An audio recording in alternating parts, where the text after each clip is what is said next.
Yo, what up YouTube EX? It's your boy Daddy Easy here, ipod jailbreak hacker, otherwise known as Only Use Me Tomahawks. Some of y'all may know me as Easy, like I always say, to the black to the blue, my avatar on my YouTube channel. Yeah, buddy. So we're going to be talking about the AIM controller. This is basically the bundle that comes with the Farpoint packaging bundle.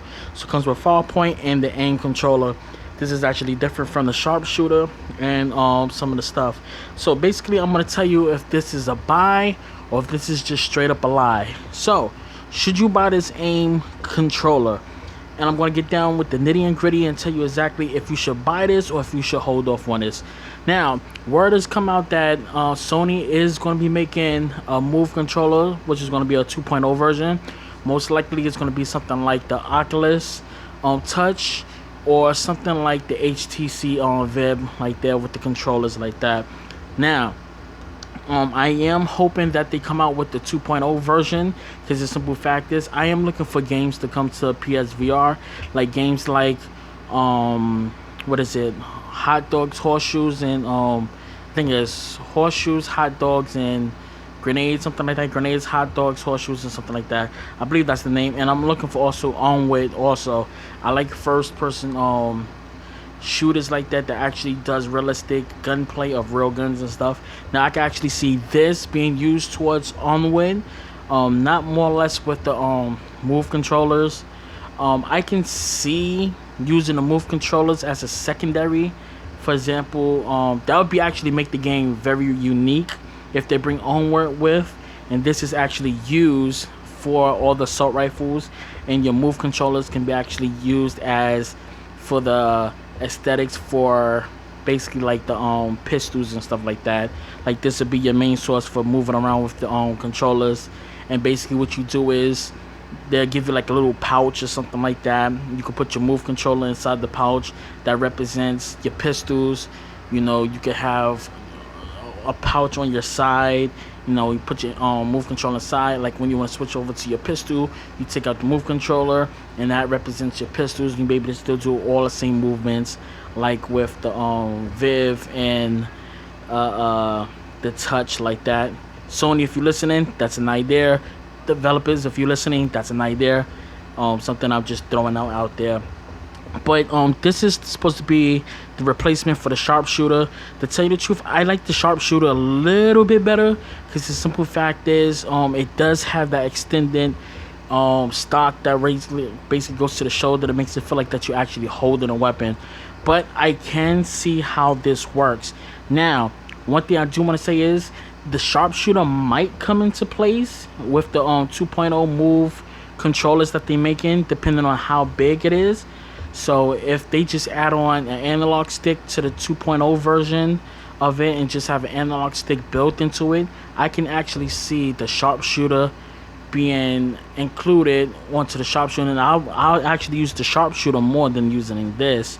It's just I like the fact that, you know, when it comes towards reloading or shotgun wise, the Sharpshooter does have options for reloading and for shotguns with the Sharpshooter, which I don't have with me right now. On the part right here, it was an option that when you ran out of bullets, you could actually just cock it back. So basically, when you're using a shotgun, you fire, you could cock it back and stuff like that. But the Sharpshooter didn't have vibrations and stuff like that. This is another way towards it. This actually represents an analog stick, because it does have all the 4 controllers on it for the analog stick. Let me just bring in my analog stick in right there. Let's just throw my remote out of the way. So let's show you all the buttons that's actually included on it. You have one analog stick, which is right here. You have your up, down, left, right D-pad. You have your share and your start button right here. Right here you have your L1 and L2. Right here is the actual trigger towards it. Right here you have your R1 and your R2. Your PlayStation button. This is your touch button right here. This is supposed to represent your what is this? This is the R side, so this will be on R3. So you already know what R3 is. R3 will be on your right hand side, which will be this button right here. So this represents R3 for looking around up and down. As you can see, you got the triangle, X, square, circle right there. Now at the bottom, you have your USB port right there, so you can charge it up. And right here you have basically this right here, so you can put it around your wrists and stuff like that to play. Now this does have vibrations and stuff on it, and I do like it. Now using this with with Farpoint, I did have a little bit of desyncing when it came towards moving the thing left to right. As you can see, this is supposed to move like this. That's why I'm putting it like this in front of the camera, so you can see exactly what I'm doing. So as you can see, when I'm moving it forward, back like this. Now it does respond pretty well going like this.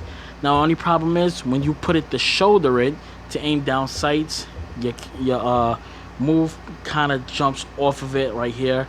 This does work good with sunshine, Arizona sunshine, and I was actually enjoying it.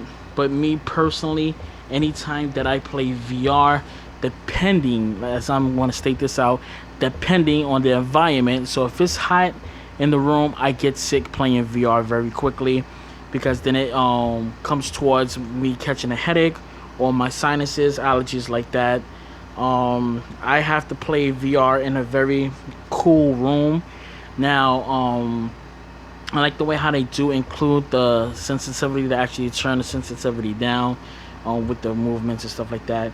Now, here's the problem, which basically affects me, and it doesn't affect other people, because I do wear glasses, that when I do take my glasses off, I feel like that after playing VR for a certain amount of time, which could be 2 or about 20 minutes to 15 minutes, whatever, when I take off my goggles, I feel like that my arms is not real. Like my brain is trying to sit back and realize, the environment and stuff like that. But that's just personally me. The reason for that is because my left eye is physically damaged. I got hit in the eye when I was younger. That a fence actually sliced open the nerve in my eye, above my eye, which if y'all look at me, I have stitches over it. So I get very sensitive with my left eye, and that causes me to get very nauseated when playing VR, because my eye is straining a little bit harder than it is to for the VR. But that's just my personal problem that I have. That's why I wear glasses, just basically for my left eye. I can see perfectly fine out of my right eye. I have no problems with my right eye. It's just basically my left eye. And because when I go into VR, I get a lot of that motion sickness, and I don't get motion sickness, to tell you the truth. I never experienced motion sickness. It's just with the pressure going towards with my eye, and then when it's on my head, I have to adjust the headsets a certain way so I can enjoy VR my way. So a lot of you guys might experience the way how I experience things, and that's some of the reasons why I'm explaining to you how I feel when I play VR and about the controllers. If this is something to go out and buy, is it worth the money to buy? Is it worth the coins? And I'm going to give you my honest opinion right now. My honest opinion with this is buy it. Now, the reason why I'm saying buy it, because this right now is going to cost you a lot of money. It's going to cost you almost $100 or something. Sony said they was going to release it by itself, but it's hard to find it by itself, and it's even harder to find it in the bundle. So if you have the option to get this inside GameStop, get it. What I might do is the GameStop, see, basically how I wind up getting this is the GameStop that I wound up going to. I seen they had it sitting on the wall. I thought it was just a box or whatever, so I just went inside and asked him, yo, do y'all got Farpoint on the bundle? He said, no, we don't have the game, but we actually have the bundle. So I said, give me it, because if you try to pick this up right now on any place, it's sold out everywhere, worldwide, sold out, and it's very, very, very hard to get one. Now, you saying to get it, I'm telling you the reasons why you should get it, but you're not saying why is it good. Okay, a lot of the games that's being developed for the PlayStation VR right now is going to have the aim controller compatibility. This controller works very, very well. I only gave you my cons about it. Why I said I like the Sharpshooter more over it is because of the accessories that you can put on, like the remember when the Sharpshooter came out, it came for the PlayStation 3 and allowed you to put like a a scope on it and stuff like that, so you can actually go about doing this thing and playing the game the way how you want to play it. But that being said, guys, feedback is very responsive. It gives me a lot of feedback towards it. Even though I don't have the ability to actually put it against my shoulder, I still have a lot of abilities to actually play it the way I want to play it. From going straight up and going all out and, you know, aiming down the sights and stuff like that. It does work. Besides some of the sync problems that's dealing with it, it's not me. It's just basically the room where I'm in is a little bit small, so I'm in a small little environment to move it. I don't really have a lot of arm room, but once you get past that, it works good. It plays good. The vibration on it feels really, really good. The trigger, it has no delay, so once you pull that trigger right there, it fires right away. So that being said, this is the go get it. This is a buy, and it's your boy Daddy Easy here. iPod Jailbreak Hacker, only use me tomahawks, and I'll catch you guys in my next video. Remember, live it, love it, game it. Peace and deuces, and I'll catch you guys in my next video. Holla.